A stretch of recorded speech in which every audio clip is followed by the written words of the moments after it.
인사합니다. 존경합니다. 축복합니다.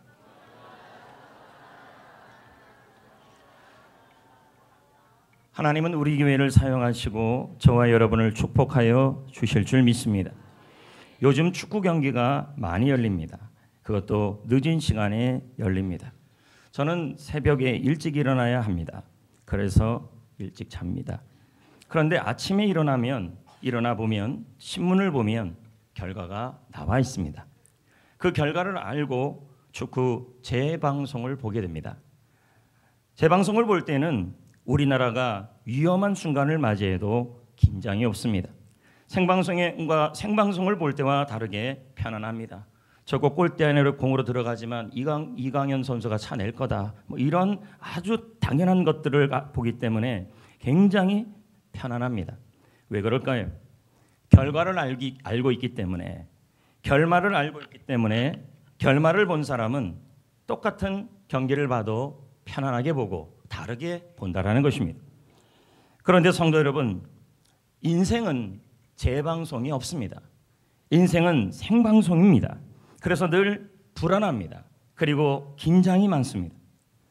인생의 이 생방송 가운데 무슨 일이 일어날지, 어떤 위기가 올지 우리는 알 수 없기 때문에 이 생방송을 가는 우리 모두는 늘 걱정거리가 많은 것이죠. 하지만 인생은 생방송이지만 결말은 아주 분명하게 하나님이 약속하고 있습니다. 그것은 무엇일까요? 바로 모든 것이 합력하여 선을 이루시는 행복한 결말인 줄 믿습니다. 하나님은 저와 여러분에게 행복한 결말을 약속하고 있습니다. 그러면 성도 여러분, 인생이라는 이 생방송에는 도대체 어떤 일들이 일어나고 있을까요? 오늘 본문 말씀에 보면 선지자들이 등장합니다. 또 욥도 등장합니다. 이들 역시 재방송을 살지 않고 생방송을 살았습니다. 이 생방송이 그들에게도 너무도 힘든 순간들이죠. 그럼에도 불구하고 그 생방송 가운데 그들에게 일어난 일들이 뭔가 봤더니 10절 말씀에 이렇게 나옵니다. 형제들아, 주의 이름으로 말한 선지자들의 고난을 말합니다. 이 말은 주의 이름으로 선지자들이 인생의 생방송을 지나갈 때, 사역과 사명의 생방송을 지나갈 때에 너무 많은 고난을 겪었다는 것이죠. 욥도 마찬가지입니다. 오늘 11절에는 욥이 등장합니다. 이 고난의 의미가 뭘까요? 원문의 뜻은 선지자들이 겪은 고난, 욥이 겪은 고난, 인생의 생방송에서 겪은 고난은 괴로움과 재난과 불행이라고 설명하고 있습니다. 성도 여러분, 우리도 예수님 때문에 괴로움을 당합니다. 우리는 예수 그리스도를 믿는 것 때문에 고난을 받기도 하며 고통을 당하기도 합니다. 오늘 본문 11절에도 욥이 등장합니다. 왜 욥이 등장할까요? 욥은 고난의 대명사였기 때문입니다. 욥은 하나님을 믿는 사람이었습니다.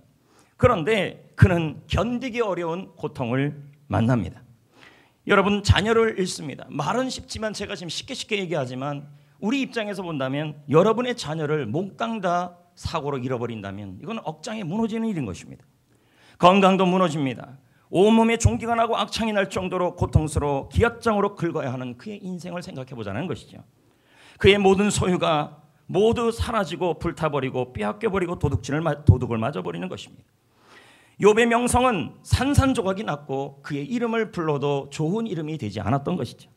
가장 가까운 친구들에게 정죄를 당하며 모욕을 당하였습니다. 네가 그렇게 힘든 것은 네가 죄를 많이 지었기 때문이라는 말을 듣고 있었습니다. 아내에게 욕을 듣습니다. 욥은 이해할 수 없는 만큼의 고통을 당하고 있었습니다. 영혼과 육신이 믿을 수 없을 만큼 짓밟혔습니다. 욥은 삶의 폐허 속에서 자신의 인생을 버리고 싶었을 것이며 또 버림받았다는 마음까지 들었을 것입니다. 사랑하는 성도 여러분, 여러분은 어떻습니까? 오늘 이 순간에 2019년 6월 16일 오늘 이 시간 이 예배당에 들어오는 여러분의 지금의 마음과 현실은 어떻습니까? 저는 우리도 별반 다를 게 없다고 생각합니다. 각가지 다 다른 이유들이 있겠죠. 우리 모두 남모를 고통을 안고 있습니다. 건강이 안 좋습니다. 사람들 때문에 너무 힘이 들 것입니다. 그들이 우리를 잘 도와주지 않습니다. 뒤에서 여러분을 험담할 수도 있겠죠. 사람들의 평가가 두렵습니다. 직장과 일터와 가정에서 삶 속의 교회에서 그들의 평가가 두렵습니다. 그들의 시선 때문에 모든 것이 부담 속에 살아가고 있습니다. 자녀들은 내 마음 같지가 않습니다. 사람들로 인해 눈물이 나고 특히 가정생활이 고통을 주고 있습니다. 인생의 생방송을 지나가는 여러분, 우리는 이런 생방송의 수많은 일들을 겪고 있습니다. 얼마 전 YTN 연합뉴스에서 가정 갈등의 원인을 순위로 조사했습니다. 1위부터 8위까지의 순위가 이렇습니다. 가정에 어떤 갈등들이 일어나며 그 갈등의 원인이 뭔가를 조사했더니 1위가 건강이었습니다. 아내의 건강, 남편의 건강, 부모의 건강, 자식의 건강, 이것이 갈등의 가장 큰 원인이라는 것입니다. 두 번째는 경제적 어려움이라는 것이죠. 물질 때문에 어려움을 겪고 서로 간에 갈등을 겪고 있는 것이 현실입니다. 3위는 무엇일까요? 인생의 생방송에서 겪는 3위, 취업과 실업입니다. 4위는 자녀 교육과 자녀의 행동입니다. 자녀의 교육시키는 것이 갈등의 원인이며 자녀가 이상행동과 문제적 행동을 할 때 그것이 가정의 갈등의 원인이 되었습니다. 5위는 무엇입니까? 사람관계, 인간관계, 친척관계, 가족관계, 관계 속에서 오는 갈등도 있었습니다. 6위는 바로 집 문제였습니다.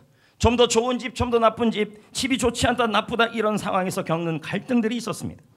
그래서 남편과 아내가 부부싸움합니다. 더 좋은 집으로 이사 갈 거야. 못 줘, 못 가. 아이고 대출금 해. 맨날 싸운다는 것이죠. 7위는 무엇이냐면 바로 자녀의 결혼 문제입니다. 쉽지 않지요. 우리나라 같은 현실에서 자녀들이 알아서 결혼하기는 힘든 현실 아닙니까? 남자는 집을 준비해야 되고 아내는 혼수를 준비하는 현실 속에 부모는 등골이가 휘어져 가는 것이죠. 이게 갈등의 원인이라는 것입니다. 8위는 술입니다. 아내가 술을 먹습니다. 남편이 술을 먹습니다. 자식이 술을 먹습니다. 그리고 거시기가 술을 먹습니다. 이 술 때문에 가정의 갈등이 엄청나게 일어나고 있다고 합니다. 성도 여러분, 인생의 생방송에 등장하는 힘든 고난으로 얼마나 부담스럽고 지치셨습니까? 몸은 힘든데 일은 계속해야 합니다. 일은 풀리지 않는데 돈은 벌어오라고 아우성을 치고 있습니다. 청년들은 취업이 되지 않고 결혼은 꿈도 꾸지 못하고 있습니다. 우리는 삶의 폐허 속에서 버려져 있는 것만 같고 아니 내가 버림받은 것 같습니다. 어떨 때는 내 인생을 갖다 버리고 싶습니다. 어디서부터 잘못됐는지를 알 수가 없습니다.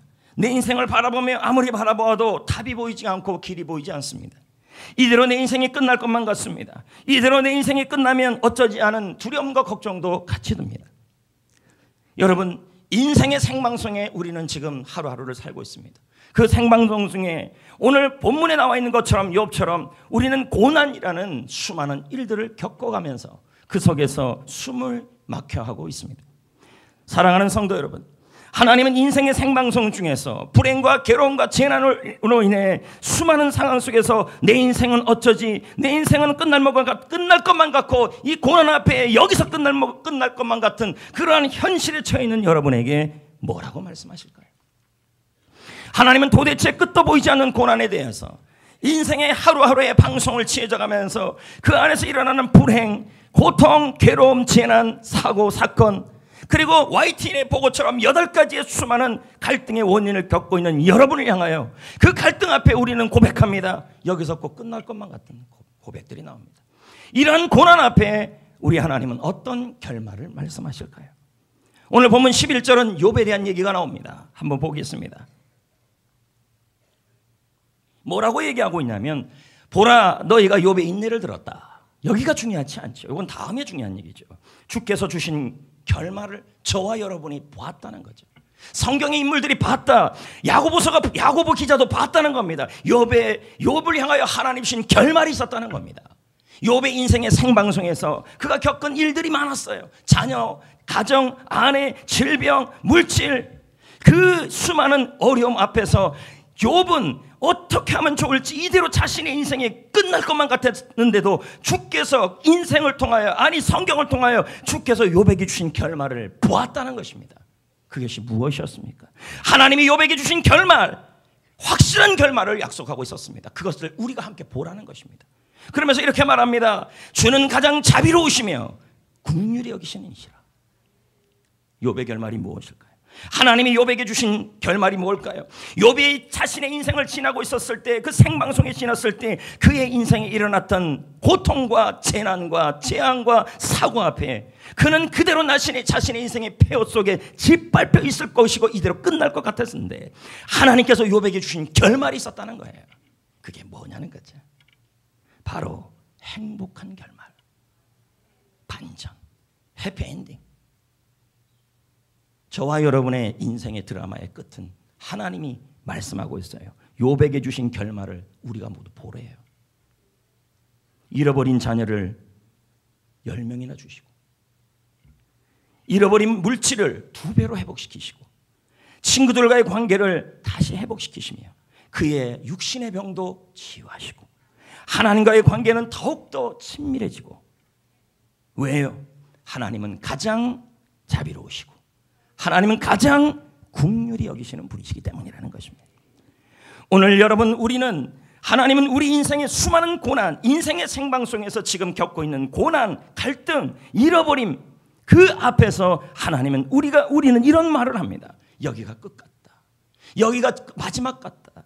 더 이상 버틸 수가 없다. 그리고 내 인생도 갖다 버리고 싶다. 이러한 여러분을 향하여 말합니다. 걱정하지 말아라. 욥의 결말을 보지 않았느냐? 욥에게 주께서 주신 결론은 무엇이냐? 바로 승리다. 할렐루야. 사랑하는 성도 여러분, 성경에 나오는 많은 사람들이 그랬습니다. 악인의 공격을 받았습니다. 악의 공격을 받았습니다. 억울한 일을 당했습니다. 이해할 수 없는 일을 겪었습니다. 하지만 그들의 결말은 승리였습니다. 그 중에서도 가장 극적인 승리를 이룬 사건은 예수 그리스도에게 일어났습니다. 예수님은 수많은 공격을 당하셨습니다. 예수님은 제자들에게 배신을 당했습니다. 예수님은 십자가에 달려셨습니다. 예수님은 악인들로 인해 로마 군병과 서기관과 제사장들로 인하여 죽임을 당했습니다.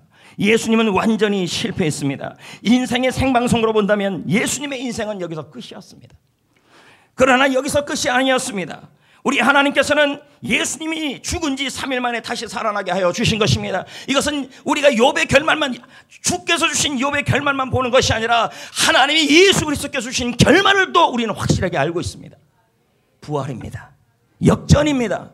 해피엔딩이었습니다. 승리였습니다. 오늘 말씀에 나오는 욥의 인생은 고난의 절정이었습니다.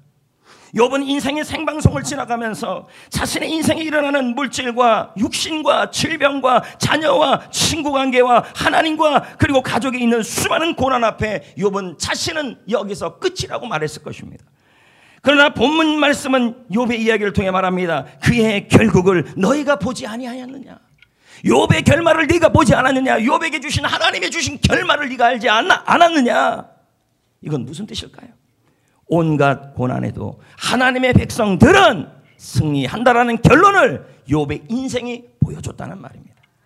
성도 여러분, 여러분의 인생에는 정말 다양한 일들이 일어납니다. 인생이 재방송이라면 얼마나 좋겠습니까? 여기쯤 무슨 일이 일어나고 여기쯤 암 걸리니까 그러면 한 3일 전부터 아니 1년 전부터 채소만 먹으면 얼마나 좋겠습니까? 근데 인생은 재방이 아니라 생방이라는 거죠. 바람 잘 날이 없죠. 한번 여러분 보십시오. 위태위태한 순간들이 많고 잘 될 때보다는 안 될 때가 너무 많아요. 그러니까 우울해요.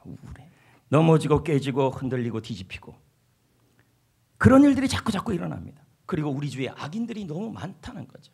그래서 그 악인들에게 회사에서도 있고 직장에서도 있고 그러니까 그 악인들로 인해 여러분이 힘들다는 것이죠. 가고자 하는 길에 방해를 받기도 합니다. 하지만 우리는 세상의 사건으로 인하여 세상에서 일어나는 수많은 사건으로 인하여 끝장나지 않습니다. 우리는 사람에 의하여 끝나는 인생이 아닙니다.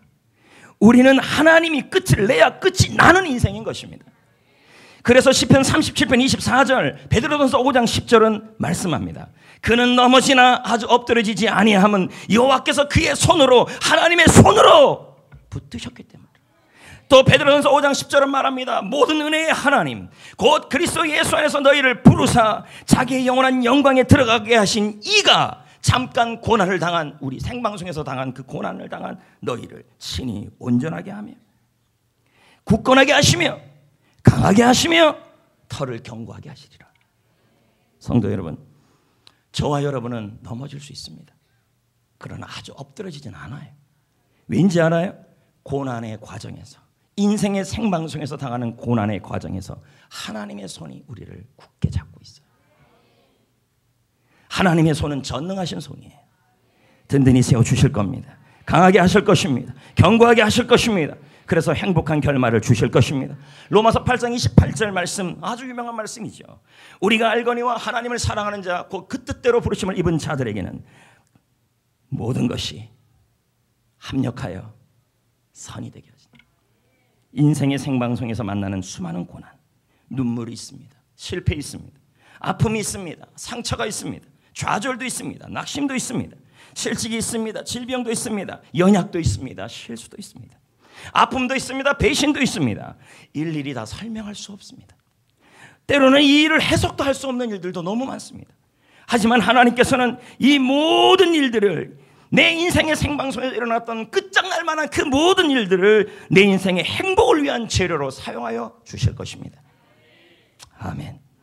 결국 우리 인생에 유익이 되게 하여 주시고 행복한 결말을 맺어 주실 것입니다. 욥은 이 사실을 알았습니다. 그래서요, 욥은 하나님이 고통을 지나 인생의 생방송에서 당하는 자녀에 대한 거, 물질에 대한 거, 육신에 대한 거, 병에 대한 거, 그리고 친구에 대한 거, 믿었던 사람에 대한 거, 배우자에 대한 거, 그 고통을 지나고 생방송에서 당하는 그 고통이 있다 할지라도 하나님께서는 그것이 다가 아니라 그걸 다 이루어서 다 이렇게 볶아가지고 여러분에게 유익이 되게 하셔서 마지막에는 욥의 결론을 맺어 주신다는 것입니다. 욥은 인생의 고통을 지날 때, 인생의 생방송을 지날 때 오늘 무슨 일이 일어날까 두려워 떠는 여러분들에게 욥은 분명히 다르게 살았습니다. 마치 대한민국 축구 경기를 재방송을 보듯이 욥은 그렇게 살았어요. 왠지 아세요? 결론을 본 사람은, 결말을 본 사람은 다르게 살아요. 두려워하지 않아요. 분명한 결론이 있다는 거죠. 그게 뭘까요? 협력하여 선을 이룰 것이다. 그게 뭘까요? 욥의 결론이라는 거죠. 해피엔딩. 그러면 여러분, 욥은 인생의 생방송을 지날 때, 인생의 수많은 사건들을 지날 때 어떻게 살아냈을까요? 어떻게 다르게 살았을까요? 10절 말씀을 보겠습니다. 읽어봅니다. 형제들아, 주의 이름을 말한 선지자들을, 자, 뭐가 있었다고요? 고난도 있었죠? 근데 뭐로 이 고난을 이겨냈어요? 왜 오래 참을 수 있었어요? 11절에 나오잖아요. 하나님이 주신 결말을 이들이 알았기 때문에. 오래 참음의 본을 선지자들이 고난 가운데 보여주었고, 이걸 우리 보고 뭐라 그래요? 너희들 본받아라. 인생의 생방송에서 욥처럼 당하는 수많은 고난들이 일어날 때, 재앙이 일어날 때, 그때 선지자들이 했던 것처럼 오래 참아라. 이 말이 뭘까요? 왜 오래 참을 수 있을까요? 하나님의 결말에 대한 약속, 행복한 결말에 대한 약속을 알았기 때문에, 보았기 때문에, 믿었기 때문에 그들은 오래 참을 수 있었다는 거죠. 그럼 여기서 오래 참는다는 말이 뭘까요? 본문의 의미, 원어의 의미는 뭐냐면 버티다, 살아남다는 뜻이에요. 그럼 무슨 말일까요? 지금 인생의 생방송에서 당하는 수많은 고통이 있을 때 포기하지 말고 살아남아 있으라, 이 말이죠. 더 깊은 의미로 들어가 볼까요? 이 오래 참는다는 의미가 무거운 짐 아래서 버티고 견뎌하고 살아남아 있으라. 예를 들면 이런 거죠. 큰 지진이 났습니다. 위에 큰 나무가 하나 떨어졌습니다. 무거운 나무입니다. 근데 여기서 뭐 하라고요? 포기하지 말아라. 살아남아 있어라. 버티고 있어라. 왜? 누가 와서 건져줄 거라는 그 결말을 기대하면서 살아남아 있어라, 이 말이에요. 인내란 무엇일까요? 고난이라는 짐 아래서, 이해할 수 없는 고통의 짐 아래서 하나님의 결론에 도달할 때까지 살아남아 있는 거예요. 하나님이 결론 내실 때까지, 해피엔딩을 주실 때까지 살아남아 있으라는 거죠. 그래서 하나님의 결론을 아는 사람은 다르게 살아요. 어떻게 살아요? 살아남아 있어요.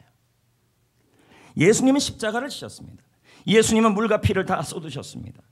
하지만 예수님은 하나님의 결론을 알았습니다. 너는 부활할 것이다. 온 인류를 구원할 거다. 죽어도 살아날 것이다. 해피엔딩이다. 승리할 거다. 하나님의 결론을 알았어요. 그 예수님은 고난 중에서도 버팁니다. 죽음 중에서도 버팁니다. 예수님은 죽었지만 죽은 것이 아니었습니다. 예수님은 하나님의 아들이었기 때문에. 성도 여러분, 하나님의 결론에 도달할 때까지, 여러분의 인생의 생방송에서 여러분이 배우가 결론을 내리면 안 돼요. 작가의 결론이 도달할 때까지 살아남아 있어야 돼요. 왜 그렇습니까? 왜 우리는 하나님의 결론에 도달할 때까지 살아남아 있어야 될까요? 질병이 있든 물질의 문제가 있든 가정의 문제가 있든 배우자의 문제가 있든 갈등이 있든 뭐든 11절에 그 답이 나와요. 보라, 인내하는 자가 뭐가 있대요? 인내하는 자에게 복이 있다. 왜요? 살아남아 있어야 결론을 보죠. 여러분 드라마를 하는데 배우가 중간에 죽으면 해피엔딩을 못 보잖아요. 안 그래요? 예를 들면 이런 겁니다. 송승헌은 맞아요? 송승헌이가 배우인데 작가가 자꾸 고통만 주는 거예요. 맨날 뭐 배낭에서 떨어져라, 물에 빠져 죽어라, 물에 빠져 들어가라. 송승헌이 하도 화가 나서 자기가 결심하는 겁니다. 내가 여기서 그냥 죽어버릴래, 배우로서.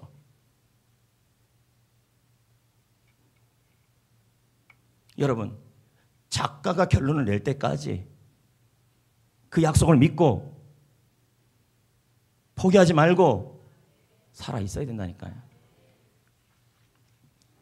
사랑하는 성도 여러분, 지금 실패로 무너져 가고 있습니까?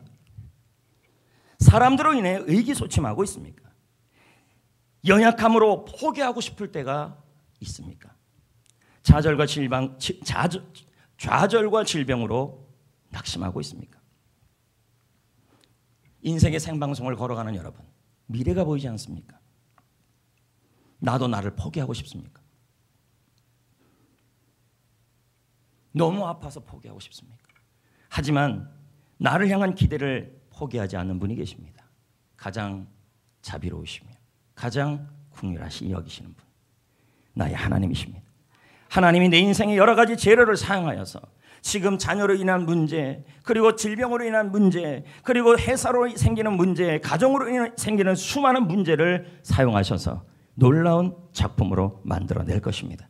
내가 할 수 있는 일은 뭘까요? 하나님의 결론이 있습니다. 하나님의 결말이 있습니다. 합력하여 선을 이룬다. 욥이 주께서 주신 결론이 있습니다. 행복한 결말, 그것이 있습니다. 그 하나님이 주신 작가이신 시나리오의 주인이신 그분이 결말에 도달할 때까지 내가 할 수 있는 일은 내 인생을 포기하지 않고 살아남아 있는 겁니다.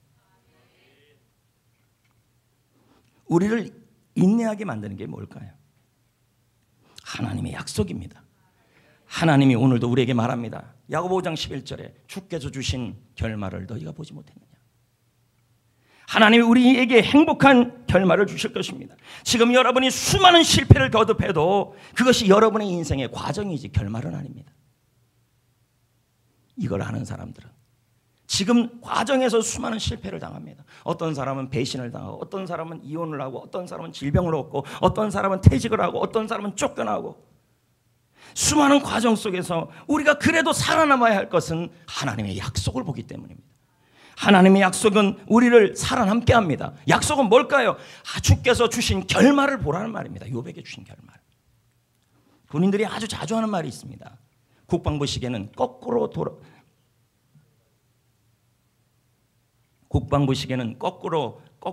매달려 있어도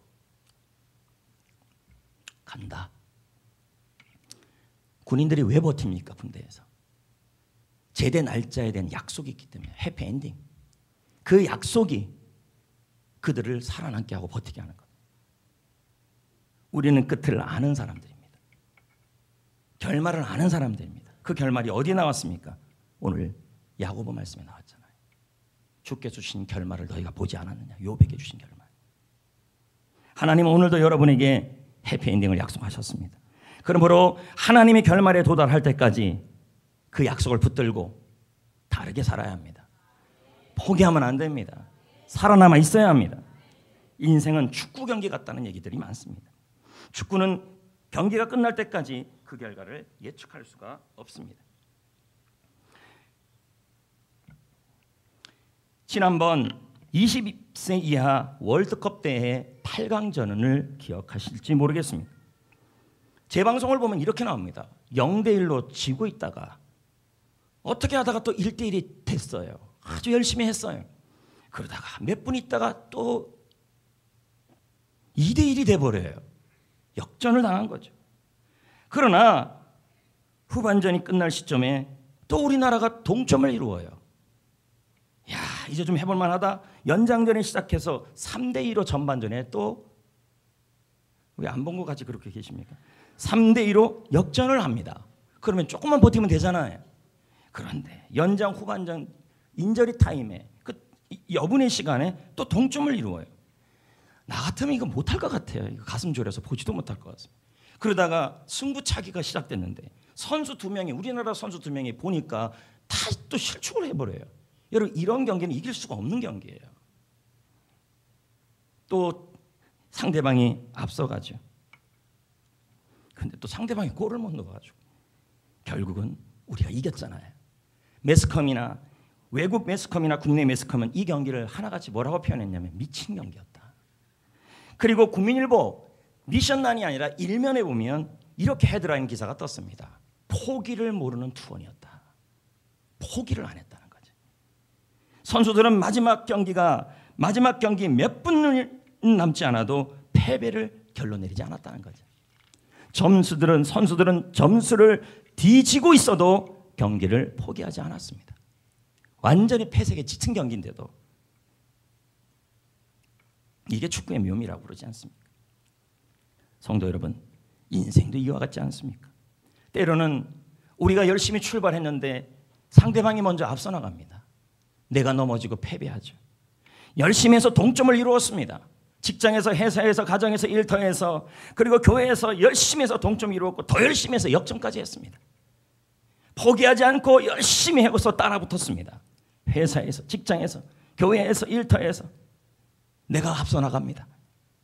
이제는 뭔가 되는 것 같습니다. 그런데 또 동점을 이룹니다. 그러더니 더 앞서 나가 버린 겁니다. 장사를 해도 나보다 앞서 나가고 신앙생활도 앞서 나가고 이번에는 정말 내 인생 완전히 끝날 것 같습니다. 그럼에도 불구하고 여러분, 인생은 내가 결말을 미리 내면 안 됩니다. 우리는 선수이지 코치가 아닙니다. 우리는 배우이지 작가는 아닌 것입니다. 고난이 쉴 새 없이 공격해와도 포기라고 결론을 내면 안 되는 것입니다. 내 인생은 끝났다고 결말을 내지 말아야 할 줄 믿습니다. 지금 내 인생에서 일어나는 수많은 실패, 수많은 고난은 행복한 결말로 가는 과정입니다. 터널입니다. 그러므로 하나님이 주시는 결말에 도달할 때까지, 하나님이 주시는 결론에 도달할 때까지 선수들처럼 끝까지 경기를 포기하면 안 된다는 거죠. 인생의 경기를. 왜요?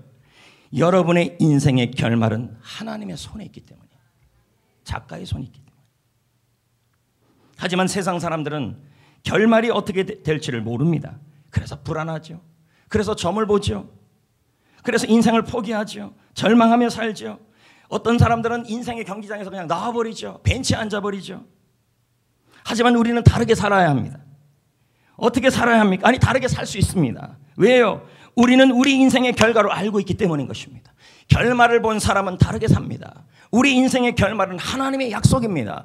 주께서 주신 결말을 너희가 보지 못했느냐? 요백이 주신 결말을 보지 못했느냐? 결국은 모든 것을 합력하여 선을 이루겠다는 것이죠. 얼마 전에 저는 책 한 권을 읽었습니다. 책 제목부터 제 마음을 사로잡았습니다. 갖다 버리고 싶은 내 인생. 제목이 그렇습니다. 이 책을 쓴 사람이 누구냐? 하수연이라는 여성입니다. 그녀는 18살부터 24살까지 희귀 난치병을 앓았습니다. 하수연 씨는 이 병의 진단을 받고 사회생활 대신에 투병 생활을 시작합니다. 매일 사경이고 매일 죽음의 문턱에 가 있었습니다. 그는 인생의 경기장에서 끊임없이 포기가 입에까지 나온 거죠. 하지만 그녀는 자신의 인생을 질병으로 결론을 내리지 않았습니다. 욥처럼 하나님이 주시는 결말에 도달할 때까지 살아남습니다. 인생의 경기를 포기하지 않습니다. 그녀는 6년 만에 그 병에 대한 완치 판명을 받습니다. 이 책은 그녀가 죽음의 언저리에서 품었던 생각들을 담아냈습니다. 이 책에서 그녀가 말했던 내용들을 제가 몇 가지 적어왔습니다. 들어보십시오. 질병을 겪을 때 그녀 입에서 나온 말들이죠. 왜 힘든 건 묻어지지 않을까? 자, 다시요. 제가 발음의 문제입니다. 왜 힘든 건 무디어지지 않을까? 매일 아프 힘들다는 거죠. 왜 겪어도 처음 힘든 것처럼 여전히 처음처럼 이렇게 힘든지 모르겠다. 누가 좀 알아줬으면 좋겠다. 내가 얼마나 힘든지. 도대체 사는 게 뭐라고, 우리는 이렇게 힘든지, 왜 이렇게 힘들게 살아가는지. 하지만 그래도 내 인생이잖아. 갖다 버리고 싶어도 너무 아프니까 이 육신을 버리고 싶은 거죠. 인생의 경기를 포기하고 싶은 거죠. 근데 그녀는 말합니다. 갖다 버리고 싶어도 내 인생인데 살아야지, 버텨야지, 일어나야지. 이게 이 책의 핵심이에요. 사는 게 너무 힘들고 인생의 생방송에서 질병으로 인해 견딜 수 없는 이 고난 앞에 자신은 자신의 인생을 갖다 버리고 싶은 결론을 내리고 싶었던 겁니다. 그러나 하나님의 결론까지 뭐라 그래? 그래도 내 인생이니까 버텨야지, 살아야지, 일어나야지. 이게 뭡니까? 이게 바로 인내예요. 성도 여러분, 사람들이 왜 절망할까요? 사방을 둘러봐도 희망이 안 보이기 때문입니다. 하지만 우리에게 주시는 하나님의 결말은 있습니다. 하나님께서 주시는 희망이 있습니다. 주께서 주신 결말이 있습니다. 욥의 결론이 있습니다. 예수님의 결론이 있습니다. 승리, 부활. 우리가 할 일은 나의 결론이 아니라 하나님의 결말을 주실 때까지, 도달할 때까지 경기장에서 살아남아 있어야 합니다.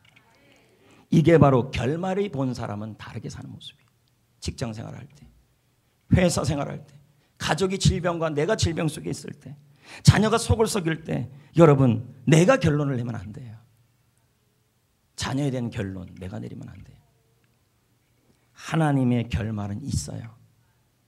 주께서 주신 욥의 결말이 있다는 거죠. 그것을 본 사람은 다르게 살아간다. 인생의 경기를 포기하지 않는다는 거예요. 포기를 삼켜버린다는 거죠. 이게 인내입니다. 그런데 여러분, 이 인내라는 단어에 또 다른 의미가 있습니다. 살아남아 있는다, 버티다는 의미 이상의 의미가 있어요. 그게 뭐냐면 기대하며 경고하기 있다. 이게 왜 그렇게 중요하냐면 조금 전에 살펴본 축구 경기를 한번 이해해 봅시다. 자, 경기를 지고 있어요. 우리나라 선수들이 그렇다 칩시다. 지고 있는데 끝까지 경기장 안에 살아남아 있다고요. 있는데 선수가 경기장에 있어요. 살아남아 있어요. 근데 우두커니 서 있어요. 살아남아 있는데. 그리고는 앉아 있어요. 쓰러져 있어요. 맥없이 걸어 다니고 있어요. 이건 뭐예요? 인내의 두 번째 의미가, 이건 살아남아 있긴 있지만 그냥 숨만 붙어 있는 거예요. 주님이 말한 인내는 견고하게 서 있는 거예요. 기대를 하면서.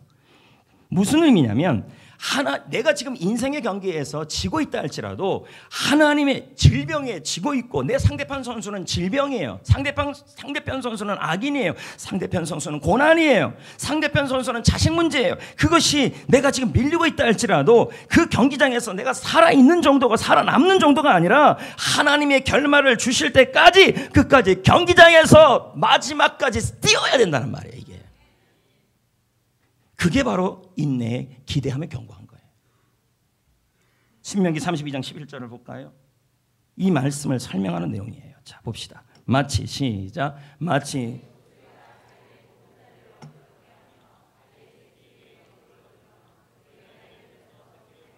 자, 이 말씀은 어미 독수리가 새끼 독수리에게 비행 훈련을 시키는 내용이에요. 맞습니까?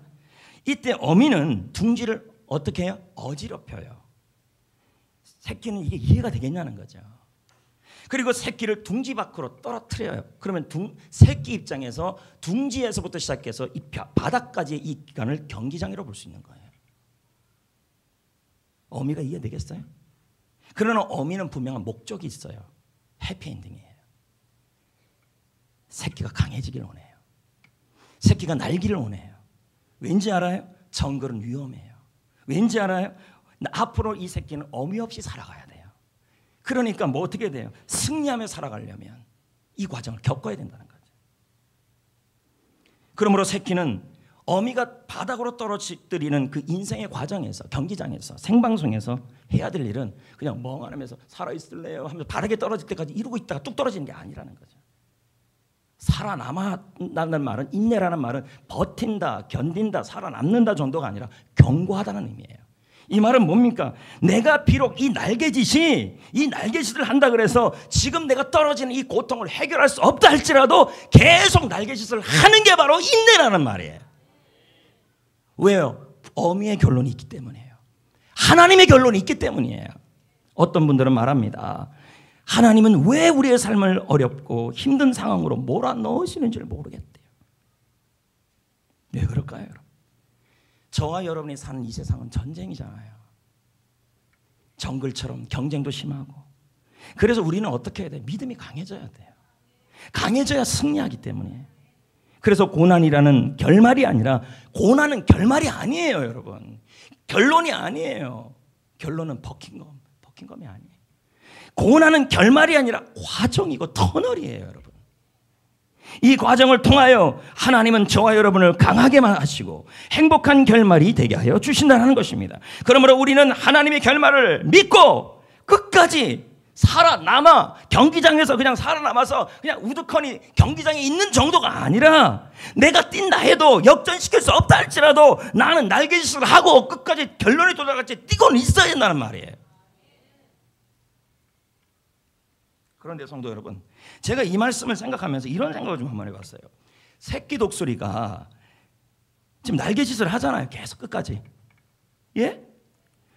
그런데 날개의 힘이 처음엔 없잖아요. 예? 그러면 날개가 아무리 이렇게 해도 바닥에 떨어지는 상황이 와요, 안 와요? 코 밑에까지 뚝 떨어질 상황이 와요. 날개짓을 한다니까요. 자, 여러분이 인생의 경기장에서 열심히 살아가고 끝까지 뛰었어요. 뛰는데 문제는 정말 이제 끝이라는 순간이 코앞에까지 올 때가 있다는 말이에요. 지금 새끼 독수리 같죠. 날개짓 하는데, 뛰는데 이제 진짜 끝이네, 바닥이네. 그럴 순간에 와요. 근데 여러분 한번 보자고요. 하지만 새끼 독수리가 날개짓을 하다가 힘을 다하는데 이 힘으로 처음엔 날 수 없어요. 없는데 이 힘이 없어가지고 뚝 떨어져가고 밑으로 뚝 떨어져가고 이제 바닥에 뚝 떨어지면 머리가 깨져서 죽어야 될 상황인데, 이 상황을 어미는 보고 있다는 말이에요. 어떻게 봐요? 끝까지 봐요. 그리고는 바닥에 떨어지면 죽으니까 떨어지는 순간에 와서 업어요. 이해되시겠어요? 그리고는 새끼를 죽이진 않아요. 절대 죽이진 않아요. 왜요? 다음에 또 떨어지면 날개에 힘이 자꾸 들어가니까. 이 새끼를 강하게 만들어야 되니까. 여러분, 우리는 하나님의 결말을 기대하며 날개짓을 했어요. 끝까지 해요. 근데 역부족이에요. 인생의 경기장에서, 사업의 경기장에서, 직장의 경기장에서, 가정의 경기장에서, 사역의 경기장에서, 교회 사역, 그리고 자녀와 관련된 경기장에서, 인생의 경기장에서 하나님의 결말을 기대하고 행복한 결말을 기대하고 살아남으면서 날개짓을 하고 뛰었어요. 근데 역부족일 때가 와요. 더 이상 견딜 수 없어서 내가 쓰러질 때가 온다니까요. 살아남으려고 했어요. 근데 나의 상황이 이제 정말로 마지막처럼 보일 때가 와요. 건강의 경기장에서 그렇게 뛰었는데도 완전히 끝까지 갈 때가 보인다는 거예요. 하지만 여러분, 우리는요, 그렇게 뛰는 사람은요, 하나님이 나서요. 불꽃 같은 눈으로 여러분을 보신다니까. 날개짓을요. 쓰러지면요, 불꽃 같은 눈으로 여러분에게 보셨다가 여러분이 완전히 이대로 가면 여러분이 열심히 날개짓해서 역부족인 상황이에요. 자녀도 역부족이고, 사역도 역부족이고, 사업도 역부족이고, 직장도 역부족이고, 그리고 인생도 역부족이에요. 내가 열심히 날개짓했는데 그 모든 것을 주님이 눈동자같이 보신다니까요. 그리고는 어떻게, 여러분이 날개짓했는데 더 이상 희망이 안 보여서 KO 당하는 순간이 오기 전에 오셔서 업으셔요. 붙드셔요. 책임져요. 신명기 32장 10절은 말씀합니다. 여호와께서 그를 항무지에서 짐승이 부르짖는 광야에서 만나시고 호위하시며 보호하시며 자기의 눈동자같이 지키시는도다.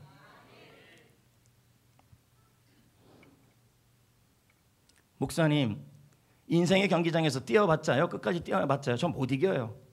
주님이 지금 그걸 원하는 게 아니에요. 이기냐 안 이기냐는 하나님이 하실 일이에요. 결말을 맺는 건 하나님이 하실 일이에요. 여러분이 할 일은 포기하지 않고 살아남아서 뛰는 거예요.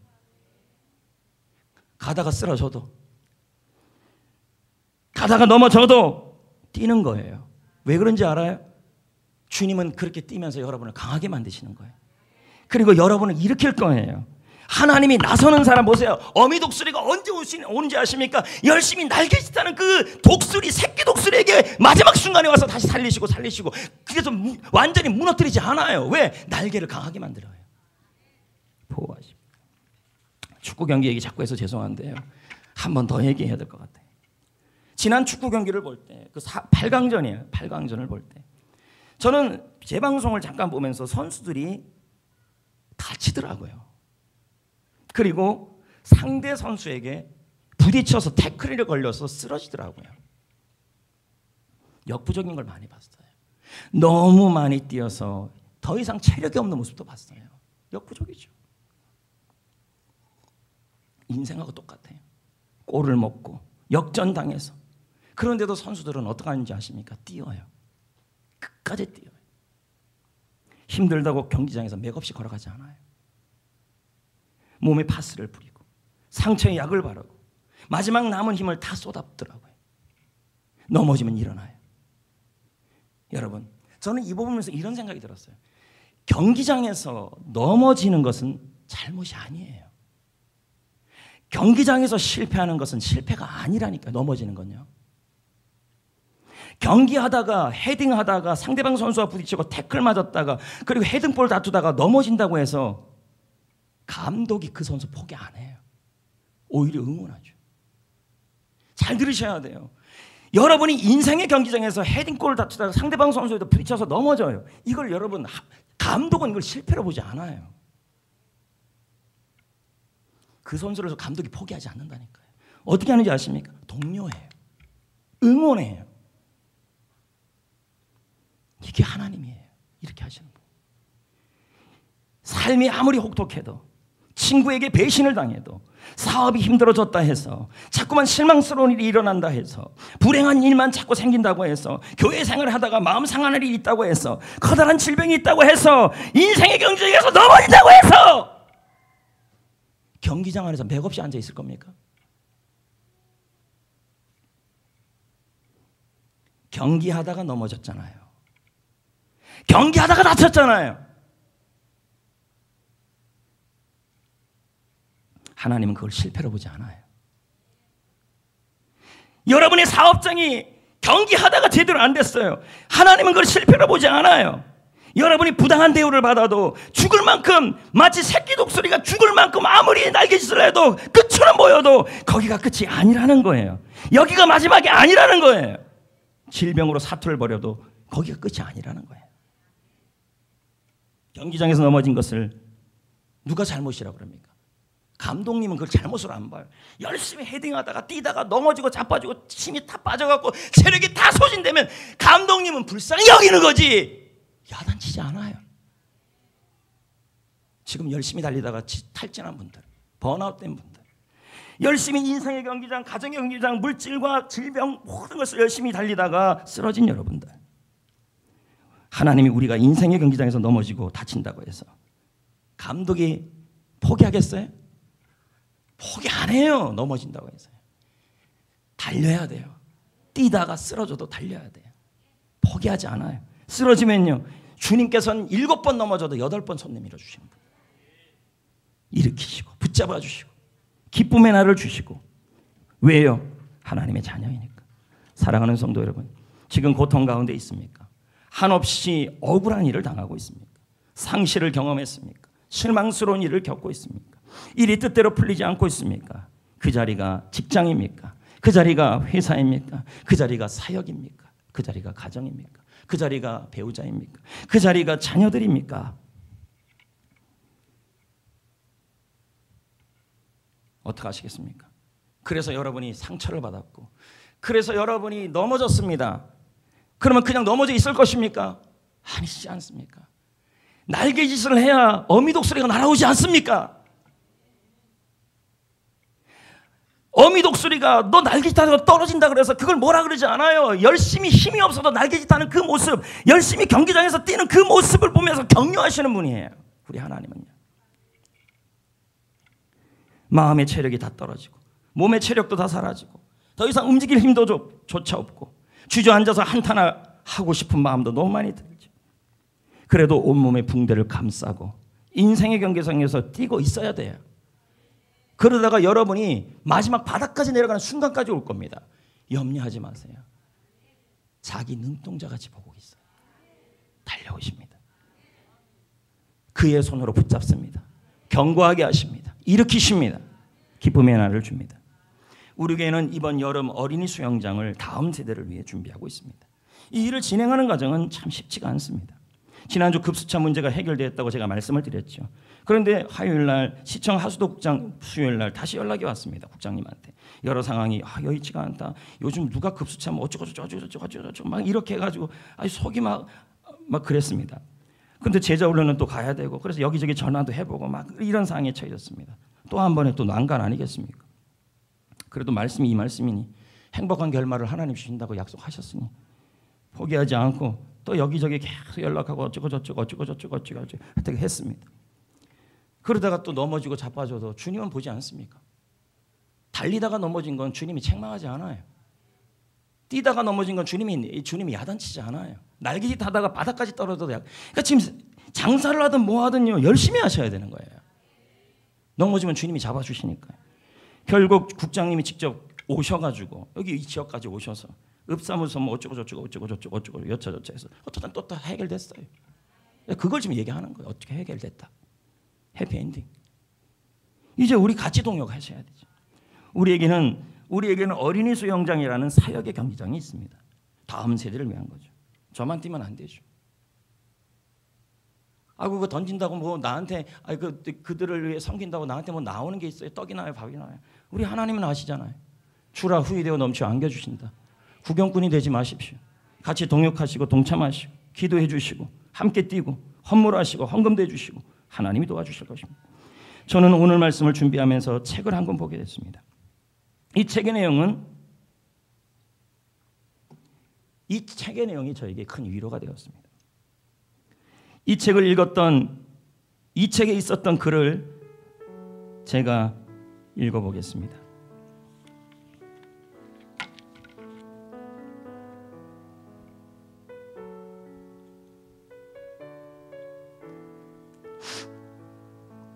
앞이 캄캄하고 앞이 보이지 않을 때가 있죠. 오늘이 그랬나요? 그랬다면 당신은 대단한 겁니다. 왠지 아십니까? 그 힘든 하루를 오늘 또 참아냈으니까요. 열심히 살았어요. 졸린 눈을 비비며 아침에 일어나 녹초가 된 몸을 이끌고 집에 오고 잘했든 못했든 항상 조마조마하며 넘어지면 큰일 날세라 버티고 버텼던 하루를 열심히 살았어요. 당신은 오늘 하루도 고생하셨습니다. 당신도 나도.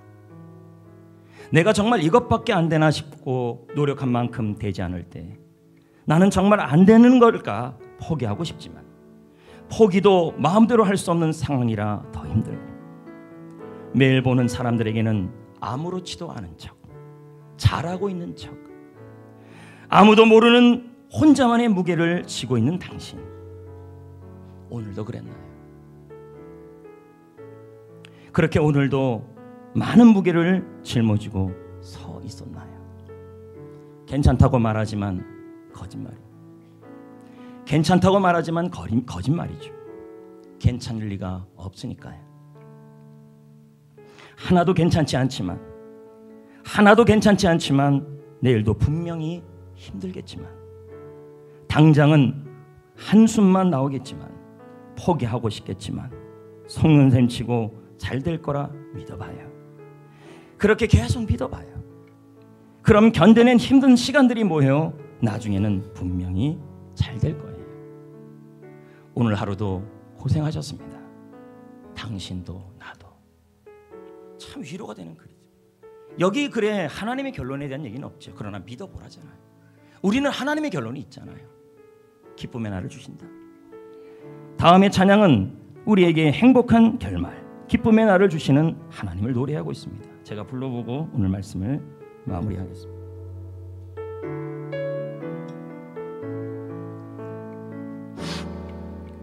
주님은 내 맘에 아픔 알아주시니 지난 밤 눈물 지워주시고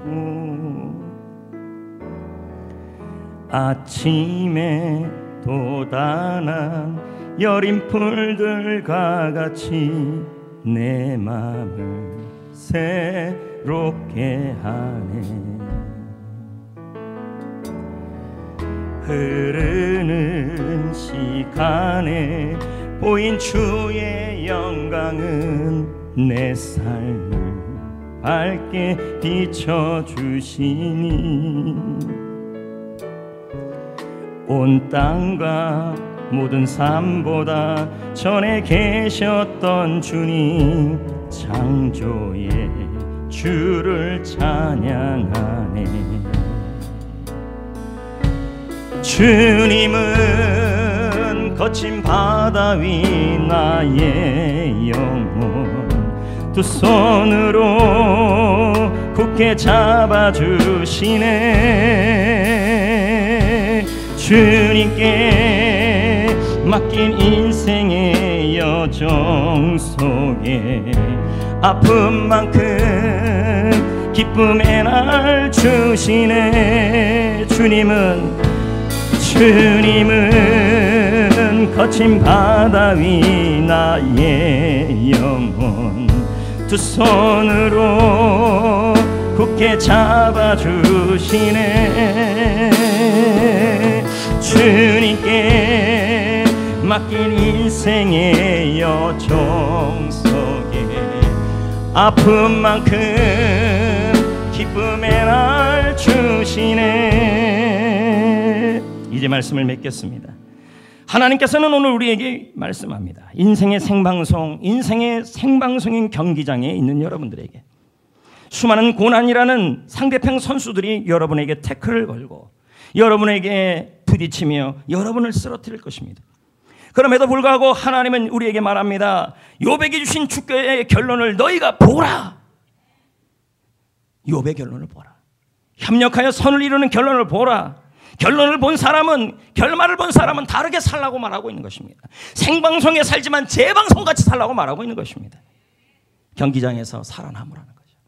경기장에서 살아남은 정도가 아니라 날개짓을 하라. 뛰어라. 끝까지 하나님의 결론이 도달할 때까지 뛰어라. 그러다가 넘어지고 그러다가 태클을 걸고 그러다가 쓰러져도 그것은 실패가 아니고 그것은 완전한 무너짐이 아니라 그것을 하나님께서는 실패로 보지 않는다. 오히려 더 불쌍히 보시고 응원할 겁니다. 붙잡아 줄 것입니다. 승리케 할 겁니다. 신세한탄하면서 잊지 마십시오.